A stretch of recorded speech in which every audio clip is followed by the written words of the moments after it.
उत्तर प्रदेश के आजमगढ़ से 2 सगी बहनों का अपहरण कर धर्मांतरण कराने के मामले का खुलासा करते हुए 2 आरोपियों को गिरफ्तार किया गया है। पुलिस ने अंबेडकर नगर से राज उर्फ अरमान के साथ ही एक 60 साल के मौलवी अमीरुद्दीन उर्फ मुल्ला को भी गिरफ्तार किया है, जिन पर इन लड़कियों से दुष्कर्म करने का भी आरोप है। पुलिस की हिरासत में दिख रहा ये शख्स है राज उर्फ अरमान, जिसने पिछले साल दोनों सगी बहनों को अपने जाल में फंसाया था, जिसने एक दरगाह में मौलाना अमीरुद्दीन उर्फ मुल्ला के साथ ये साजिश रची थी। आजमगढ़ से लड़कियों का अपहरण करने के बाद ये अंबेडकर नगर के इसी इलाके में छिप कर रहा था, जहां मुल्ला ने अपना पूरा तंत्र फैला रखा था और धर्म परिवर्तन को बढ़ावा देने में जुटा था।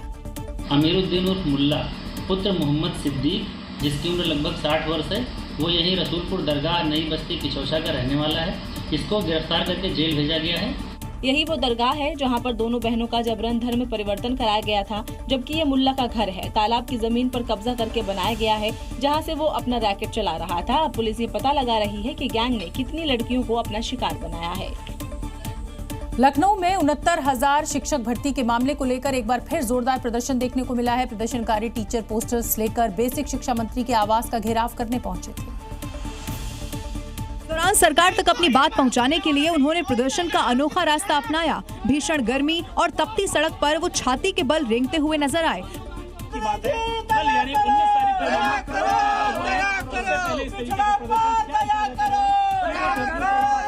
प्रदर्शनकारियों का कहना है कि वो इसी तरह रेंगते हुए शिक्षा मंत्री के आवास का घेराव करेंगे और उन तक अपनी बात पहुंचाएंगे।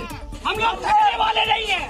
हम लोग पिछले 5 सालों से यहाँ पर आंदोलनरत हैं।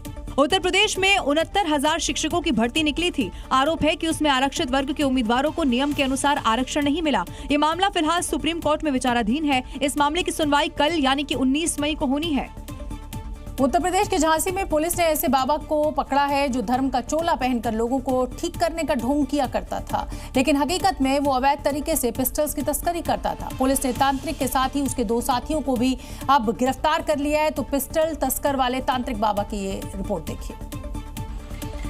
ये वही तांत्रिक बाबा दयानंद है जो लोगों की बीमारी ठीक करने के साथ ही भूत प्रेत बाधा दूर करने का ढोंग करता था। कई टीवी चैनल में अपनी तंत्र क्रिया दिखाने वाला ये दयानंद असल में हथियार तस्कर निकला। सोशल मीडिया पर आरोपी के 13,000 से ज्यादा फॉलोवर हैं।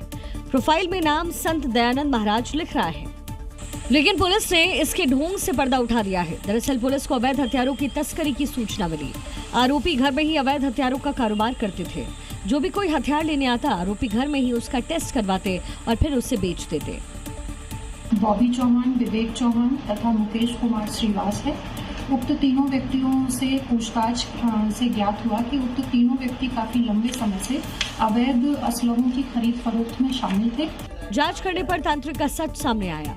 आरोपियों के पास से कई पिस्टल, देसी तमंचे और लाखों रुपए बरामद हुए। अब पुलिस आरोपियों के कनेक्शन निकालने में जुटी है।